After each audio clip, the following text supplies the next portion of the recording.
So that's all I have for the game. I'm gonna check to see. I have to vote to see, and nobody has voted yet. So um, I wouldn't feel fair taking the vote that I just did in the poll, considering that there aren't any other votes on the live stream. And so if you are watching, you could vote if you want, but I think what's going to happen is we're just going to go over what the we're going to go over what the stock market looks like, and then talk a little bit about what we're going to do what I'm going to do in the off time between season 1 and season 2. So let me pull up the stock market and we will get into that. So where is it? There we go. Okay, so I have the stock market pulled up over here, and as I mentioned, sadly we will not be able to fluctuate the values. I take full blame. I did not put the card on the video, but it seems that my lead was pretty substantial, and considering that I would have voted in the poll, the lead probably wouldn't have gone anywhere, just based off of past experiences with me participating in the poll. So let's just look back on how things turned out. Now, as I have pointed out, there was a disadvantage for people who joined late to the game because the stock market grew so much. So if we look at the historic data, you can see that towards the end here, some values tanked. Red was kind of pulling the standard down at the end there, but yellow, green, and blue all finished almost double, if not more, their beginning value of 100. Red was the anomaly that kind of just tanked right at the end, and I think red capped out at 154. And if we look down at yellows, yellow had a largest value of 235, which is pretty good. Green had a largest value of, is that 218, the largest one? I'm surprised that yellow actually had the largest value out of the two of these guys. Green seemed to be more consistent, staying in the 100s the entire time. And actually, after this point, no, that I'll retract that statement. I was going to say it was over like 125 the entire time, but that's not true. And then blue had a little bit of a drop right at the start, and then went skyrocketing, and just started to come back down right at the end. Which, for the people who were riding on blue from the beginning, that kind of screwed a couple people over at the end there.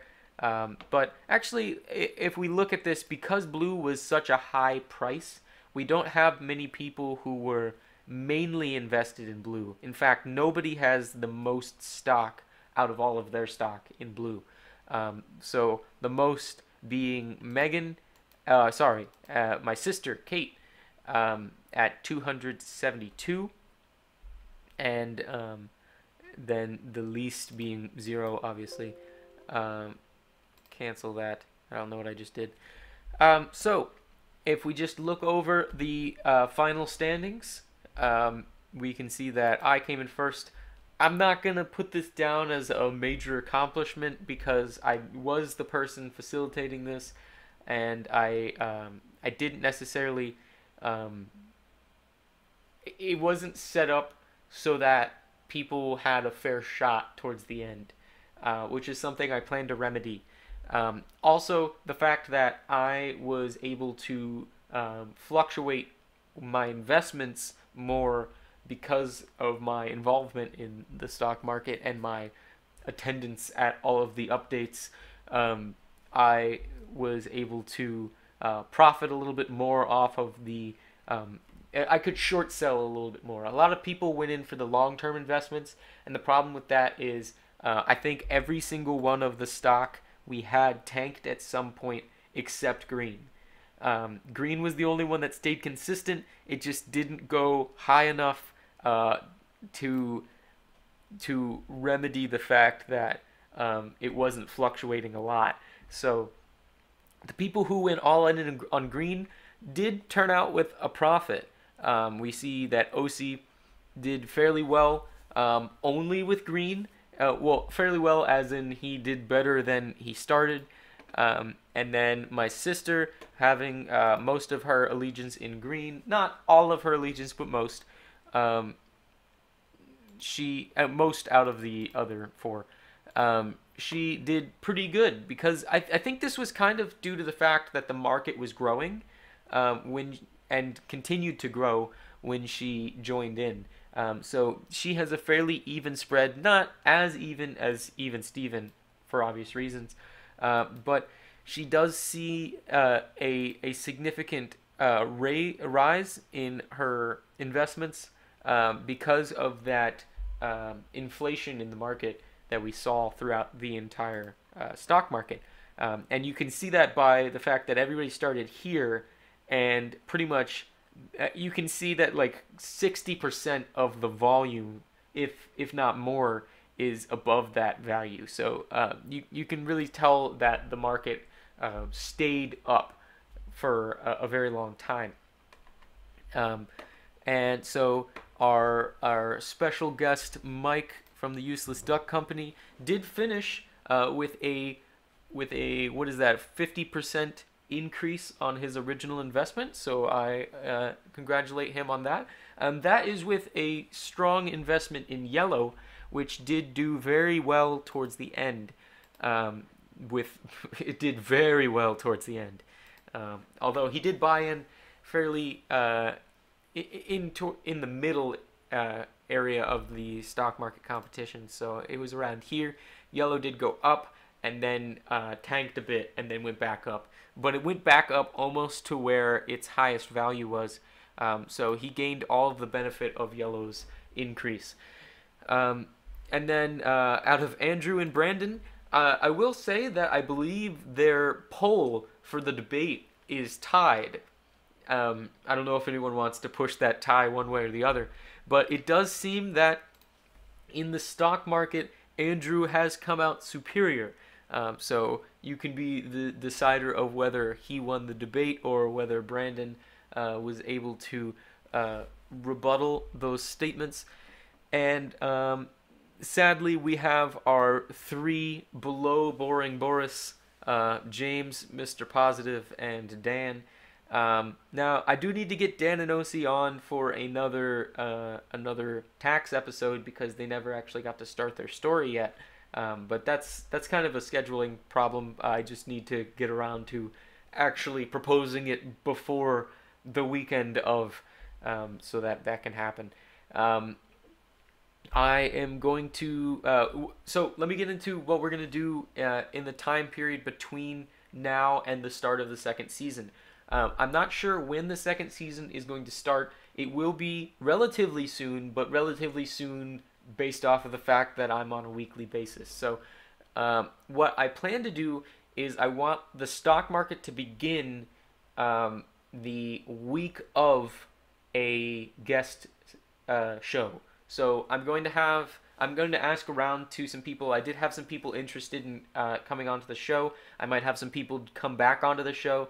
But I was kind of waiting because I wanted to see how the stock market would end, and also I didn't want people to jump in just for it to end like it is now. So what I plan to do is to start the stock market on that Thursday, and then that Saturday or that Sunday, I will have somebody on to give a guest topic, and we will have a normal guest stream, and they will join into the stock market right there at the start. So the one thing that's going to change is the buy-in value. So what the buy-in value is going to be is, so we will have some returning names. We will have Even Steven, and I guess Boring Boris may want to retire while he's not in last, because he will become somewhat obsolete with the new idea of how we're going to start investments. So what I'm going to do is Even Steven will buy in the same way that he did before, and he will beat the stock's S&P 500. So he is going to tell us where the market stands, and then his total assets value is going to be what everybody can buy into at that on that week. So if someone were to join in immediately afterwards, they would probably be buying in with 100,000.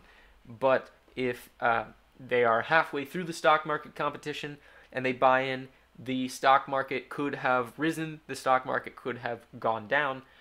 We don't know, but with Even Steven, we will be able to tell where about the average of the stock market is. Well, actually, the exact average of the stock market is in terms of a buy-in.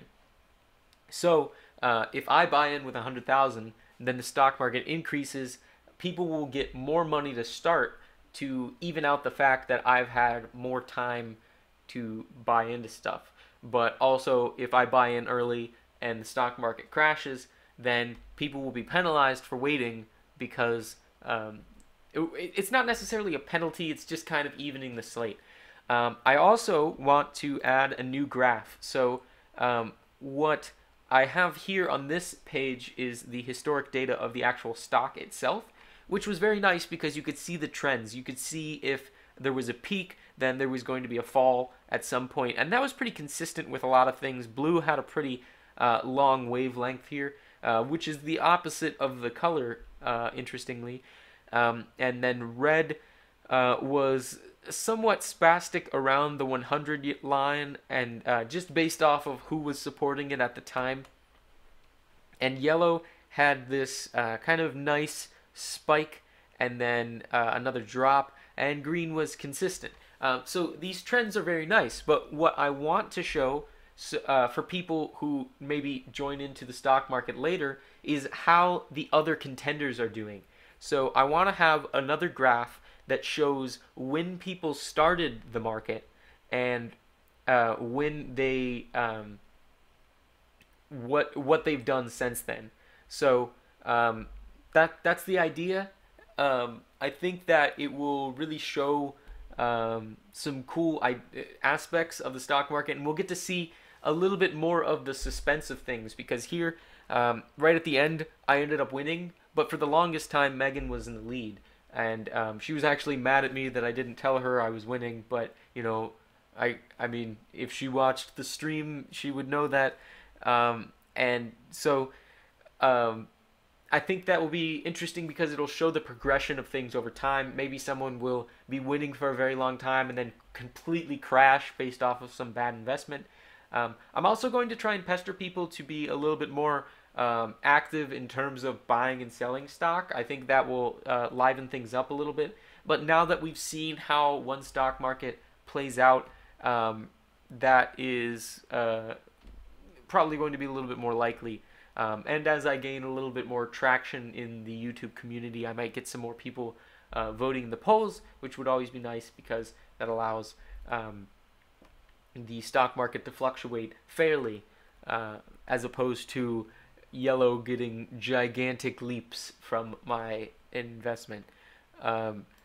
So I am going to try to figure out something to do for the people who did well, and I'm trying to decide what I want to consider well. Maybe I can make sort of like a commemorative picture or something. I don't know. I'm trying to brainstorm things. If you guys have any ideas on what you can, what I can do or what we can do together, in order to document the success and the not so successful of this stock market competition, then I am all ears, because I wanna do something. I don't want this to all be for nothing other than bragging rights. But even though I don't necessarily want to take the bragging rights, because at the end there it kind of just went crazy with the polls there. But this is what we've seen over the course of the season, and I think that I am excited for the second season just to see how things will change with the new additions to the rules to try and add in things. It's kind of like a patch in a game in order to level the playing field a little bit. So that's pretty much all for the stock market. I'm going to switch the screens over to the paint window, and we're going to add on to the add-on picture.